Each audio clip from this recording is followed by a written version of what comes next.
साल 2023 की प्री की परीक्षा हो चुकी है और इस बार की ये परीक्षा कई मायनों में पिछले कुछ सालों से अलग रही है। इस साल परीक्षा देने के बाद बहुत कम ही लोग होंगे जिन्हें अपने सिलेक्शन का पूरा भरोसा हो।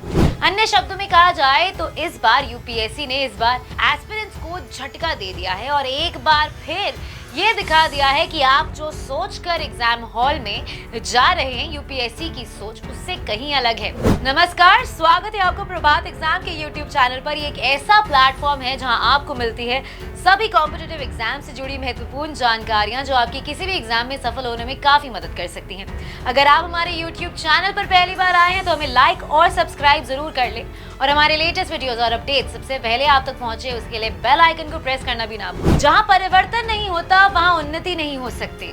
यूपीएससी इसी बात को अच्छी तरह समझता है और यही कारण है कि कुछ सालों के बाद वो अपने ट्रेंड को बदल देता है और इसके सबसे पहले पीड़ित होते हैं वो स्टूडेंट्स जिन्हें इस ट्रेंड चेंज का सामना करना पड़ता है। अब जैसे इसी साल के पेपर की ले लीजिए, पेपर 1 सीसैट ने इस बार एस्पिरेंट्स के होश ही उड़ा दिए। परीक्षा के बाद सिर्फ स्टूडेंट्स ही नहीं बल्कि टीचर्स भी क्वेश्चन पेपर देखकर अचंभित रह गए। अब इसके पीछे एक कारण जो समझ आ रहा है वो ये है कि इससे पहले लोग सीसैट को बहुत ज्यादा सीरियसली नहीं लेते थे और इसकी तैयारी सिर्फ 1 या 2 महीने में पूरी कर लेते थे। तो यूपीएससी ने सोचा होगा कि ऐसे तो सीसैट की अहमियत ही खत्म होती रहेगी, तो क्यों ना कुछ ऐसा किया जाए जो स्टूडेंट्स को ये समझाए कि सीसैट इतना भी सरल नहीं है जितना वो समझते हैं। तभी तो परीक्षा देने के बाद कई स्टूडेंट्स इसी सोच में डूबे हुए थे कि कहीं ऐसा नहीं हो कि उनका सीसैट का ही कट ऑफ पार ना हो। इतना ही नहीं, इस बार की परीक्षा में पेपर 1 भी कोई सिंपल नहीं था। इस बार यूपीएससी की कोशिश थी कि स्टूडेंट्स की थिंकिंग एबिलिटी को परखा जाए और इस बार उसे अपना फोकस व्हाट से वाई पर शिफ्ट कर दिया। हालांकि ऐसा नहीं है कि ये कोई नया ट्रेंड है, बल्कि देखा जाए तो ये पुराना ट्रेंड है जो इस बार फिर से वापस लाया गया है। यदि आप गौर करें तो पहले यूपीएससी में ऐसे सवाल पूछे जाते थे जिनके जवाब स्ट्रेट फॉरवर्ड नहीं होते थे। शायद यूपीएससी को ये लग रहा होगा कि उसे ऐसे कैंडिडेट्स चाहिए जो चीजों को बस रट लेने की बजाय उनकी गहरी समझ रखते हो, ताकि आगे चलकर जब उनकी नियुक्ति हो तो सेवा के दौरान उनकी ये एनालिटिकल एबिलिटी देश के काम आए। खैर, ये तो हुई यूपीएससी की बात। अब सबसे इंपॉर्टेंट सवाल ये उठता है कि स्टूडेंट्स को आगे क्या करना चाहिए। Back to basics.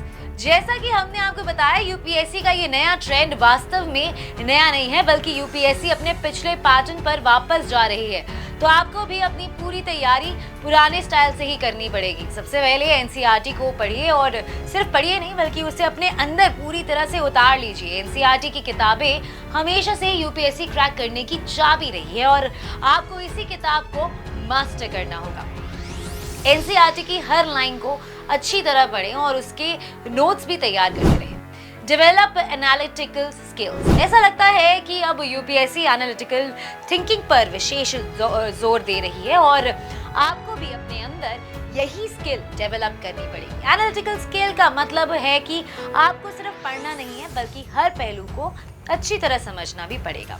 इसके लिए अपनी आंखें और दिमाग खुली रखिए। किसी भी विचार को सीधे रिजेक्ट करने से पहले उसे समझिए और फिर अपना खुद का विचार बनाइए। Have a multi dimensional approach. ये विशेष रूप से एनवायरनमेंट और सिचुएशन जैसे विषयों के लिए बहुत ही कारगर है, जहां आपको जीव विज्ञान, भूगोल और रसायन विज्ञान को शामिल करने वाली सामग्री पढ़नी है। Previous year questions. दोस्तों, ये ट्रिक हमेशा से यूपीएससी के लिए काम करती आई है। यदि आपको लगता है कि पिछले साल के क्वेश्चंस को पढ़ने से कोई फायदा नहीं है तो इस साल के एग्जाम के बाद आपकी आंखें खुल जानी चाहिए। ये तकनीक कभी भी पुरानी नहीं होने वाली है और ये आपको तैयारी के दिनों में यूपीएससी परीक्षा का सबसे अच्छा एहसास भी देगा। इसके अलावा एक फायदा ये भी है कि अक्सर यूपीएससी क्वेश्चंस रिपीट भी करती है, जिसका फायदा आपको परीक्षा में मिल सकता है।